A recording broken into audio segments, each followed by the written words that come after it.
Oui, en ce moment on parle beaucoup des casques de réalité mixte, c'est très sympa, mais il ne faudrait pas oublier les autres sujets. Même si j'avoue, je le reconnais, en ce moment c'est quand même mon sujet de prédilection. Les casques de réalité augmentée principalement et l'intelligence artificielle. Mais bon, n'oublions pas le reste, parce qu'il peut y avoir un petit lien. Ici je vais prendre le temps dans cette vidéo de vous parler, de vous faire un petit retour d'expérience au sujet de WatchOS 10, parce que ça fait un moment que je vous en parle sur la chaîne, et je n'ai jamais trouvé le temps de le faire. Du coup, là, je me suis dit, il va falloir le traiter, Alex. Vas-y. Donc, nous y allons. Je vais pas décrire intégralement toutes les nouveautés de WatchOS 10, les modifications de design, etc. Je vais principalement m'arrêter sur l'expérience utilisateur et principalement la modification majeure de la navigation sous cet OS. Sous cette version 10, ça a en effet beaucoup bougé par rapport aux générations précédentes. Alors, est-ce que je préférais avant? Est-ce que je préfère maintenant? Je vais tout vous dire dans cette vidéo.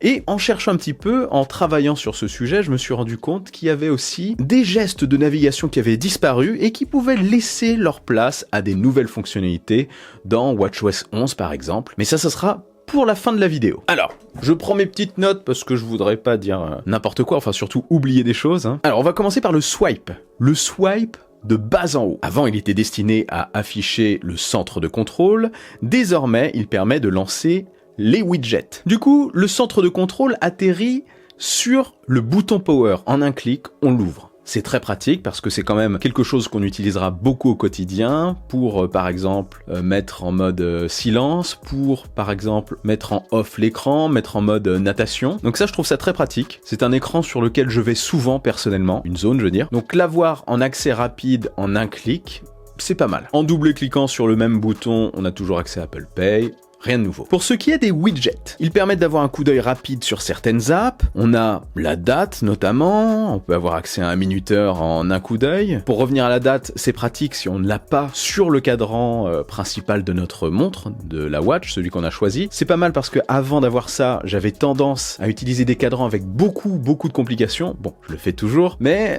il m'arrive d'utiliser des cadrans plus sobres parce que j'ai désormais accès à beaucoup de fonctionnalités directement depuis ce centre widget.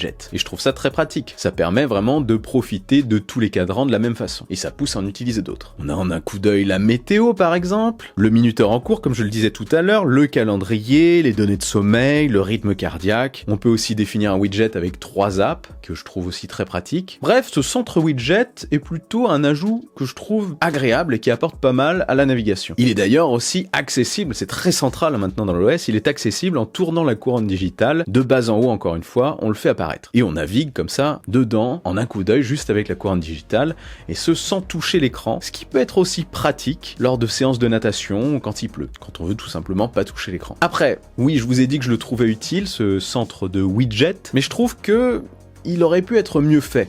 Les widgets sont très simples, très basiques, ils sont sous forme de listes les uns en dessous des autres, en forme rectangulaire. J'aurais aimé pouvoir en mettre des carrés, les uns à côté des autres par exemple, pouvoir aussi glisser des applications, faire un petit ensemble pour avoir une petite visualisation rapide de plein de choses et un accès rapide à certaines apps privilégiées. C'est pas le cas aujourd'hui, peut-être que ça sera le cas dans WatchOS 11 ou WatchOS 12. C'est une nouvelle fonctionnalité qui ne fera à mon avis que s'améliorer, il y a encore beaucoup de choses à faire. Mais voilà, je trouve ça un petit peu trop basique. Une fois qu'on est en bas de ce centre de widget, en tournant la couronne digitale à fond, ça lance les apps. Ça lance le mode nid d'abeille, qui est d'ailleurs au passage toujours accessible directement en cliquant sur la couronne digitale. Pas de changement de ce côté. Et 2 coups sur cette couronne digitale permettent d'afficher les apps en fond. C'était auparavant, il me semble, si je me trompe pas, 2 clics, oui, sur le bouton Power. Le nid d'abeille a changé. Avant, il était un petit peu fouillis, j'avoue que j'avais tendance à ne pas aller souvent dessus. Je trouvais ça un petit peu galère de chercher, de naviguer comme ça dedans avec le doigt. Là, il est peut-être moins élégant parce qu'il est sous forme de liste. C'est un nid d'abeille organisé, on va dire, on n'a plus vraiment le choix. Mais c'est plus pratique aussi à utiliser. Donc Apple a fait un choix pragmatique, hein. Ils ont préféré favoriser la navigation tout en gardant quand même l'esthétique du nid d'abeille, mais en supprimant quand même son ADN. Donc c'est plus basique, moins stylé, mais plus agréable à utiliser, clairement. Du coup, je l'utilise aussi beaucoup plus. En fait, cette mise à jour revoit vraiment le système de navigation de fond en comble. Ils ont dû constater avec les retours d'expérience qu'il y avait des trucs qui étaient un petit peu lourds. Certains ne devaient pas tout utiliser parfaitement. Là, ils font en sorte qu'on ait envie d'utiliser la majorité des fonctionnalités en les rendant plus, on va dire, logique dans l'utilisation. Mais bon, il y a quand même quelque chose que j'ai perdu et que j'utilisais beaucoup, c'est le swipe entre les différents cadrans. À moins que je sois passé à côté de quelque chose, on ne peut plus swiper de gauche à droite entre les différents cadrans, comme avant. Moi, ça me permettait en fait de configurer plusieurs cadrans et de les organiser les uns à côté des autres pour différentes tâches. Je trouvais ça très agréable au quotidien. J'avais un cadran vraiment pour le sport, j'avais un cadran avec plus de complications, un cadran plus sobre, et d'un balayage gauche-droite, je passais de l'un à l'autre très facilement. Je pense que la volonté d'Apple a été de pousser les gens, les utilisateurs de WatchOS, à perdre cet automatisme de swipe gauche-droite pour se tourner tout simplement vers l'utilisation des widgets. Et oui, progressivement, j'ai perdu cette habitude, donc ça marche. Mais j'avoue que ça me manque toujours un peu. On peut évidemment changer les cadrans en swipant de gauche à droite, mais avant de faire cette action, il faut, à la manière de ce qu'il y a sur l'iPhone, rester appuyé sur l'écran, ce qui était déjà le cas avant, ouais. Mais là, il faut appuyer sur l'écran pour swiper d'un cadran à l'autre. Ça marche très bien, mais c'est moins rapide. Ça me pousse à beaucoup moins changer de cadran, tout simplement. Ils ont tout simplement aussi voulu faire le même type de navigation que ce qu'on a sur l'iPhone, je pense. Mais bon, il est aussi possible, c'est une théorie personnelle, que la marque ait délibérément libéré le swipe de gauche à droite et de droite à gauche au niveau de l'écran pour apporter une autre fonctionnalité, pour intégrer des nouvelles choses prochainement dans WatchOS. Il se dit notamment qu'Apple travaille énormément sur l'IA et qu'elle pourrait avoir une place très importante lors de la WWDC 2024 en juin prochain, la conférence des développeurs. Il est fort probable qu'elle soit intégrée déjà dans iOS 18, on en parle beaucoup, mais pourquoi pas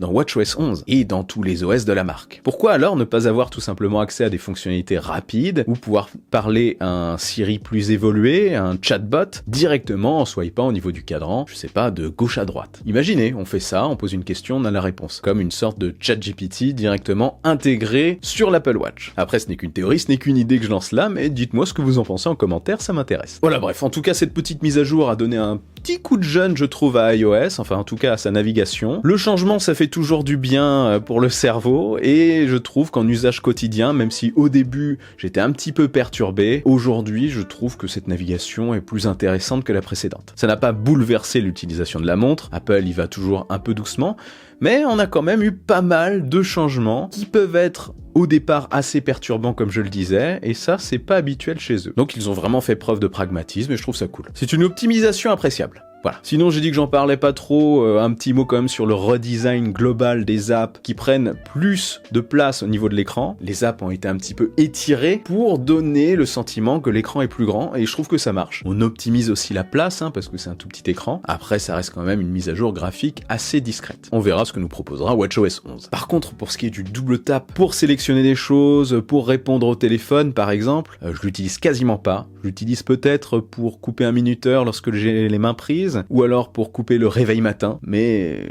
pas à chaque fois. Je l'utilise pas notamment quand je suis un petit peu dans le brouillard le matin. Et vous l'utilisez ce double tap? Est-ce que vous avez pris cette habitude? Voilà, c'était un petit développement rapide autour de ça, mais j'avais quand même envie d'en parler sur la chaîne, j'avais envie de vous faire ce petit retour d'expérience et le sentiment que ça me procure. Avant de partir, n'oubliez pas le bon pouce en l'air qui claque, l'abonnement de force.